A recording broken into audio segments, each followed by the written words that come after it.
Hey everyone, John McLean with FPS Holsters here, and today I got to spend a few hours on the range running the JK 105 CCX9 Suppressor, and I've got some thoughts to share.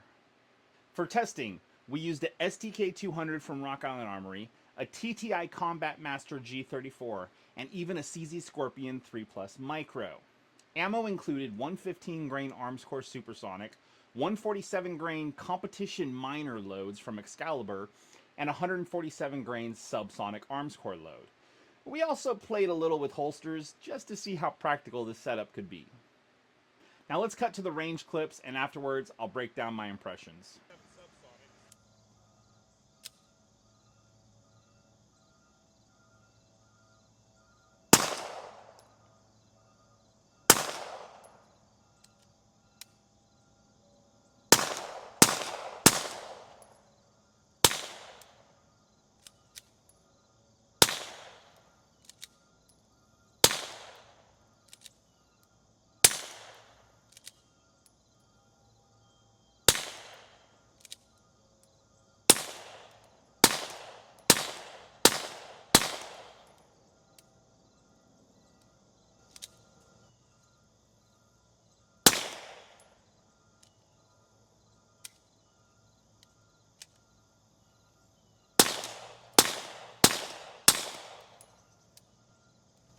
Full configuration.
So here's what stood out. The first few shots were noticeably quieter because of the petroleum jelly that was in the baffles, but that did burn off after about 8 to 10 rounds. After that, the sound levels do pick up. The baffles and the suppressor can work themselves a little loose, just like most thread-on suppressors will, but nothing major. Just give it a twist every few magazines and you'll be good to go. Now, in terms of sound, it is definitely louder than a traditional 9mm can, but that's going to come from the reduced diameter of the suppressor. That said, it didn't feel uncomfortable or painful to shoot without hearing protection. The only big exception was the CZ Scorpion, for some reason. It came across as significantly louder than the handguns, and I'm guessing it's because the action is right next to your ear, which you're hearing a lot of bleed through with. As for reliability, my guns gave me a little bit of trouble early on. I don't know, maybe it was some break-in, or maybe it just wasn't used to the added weight, or maybe even the jelly played a role between the gas and the weight. But the more I shot, the better things worked themselves out. Interestingly enough, the shorter the suppressor setup, the better the cycling seemed to be. probably because you reduce the amount of weight on the front end of the gun. When it came to supers versus subs, the difference was not huge. Like, there was just a slight change of tone, nothing major. Now, on the holster side, for outside the waistband setups, I would suggest running a drop leg or having some kind of low cut holster, since the draw requires so much more vertical clearance. Inside the waistband, well, that's where it gets awkward. Like, having a tube next to your tube is not exactly comfortable, and sitting down would be rough.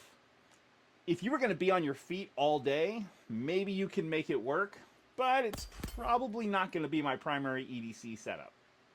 Overall, it's a really fun accessory, especially if you're looking for something a little different. It is not the quietest option available, but considering the size and the flexibility of the JK105 CCX9, I'm actually really pleased with how it performed. Most importantly, I had a great time running it.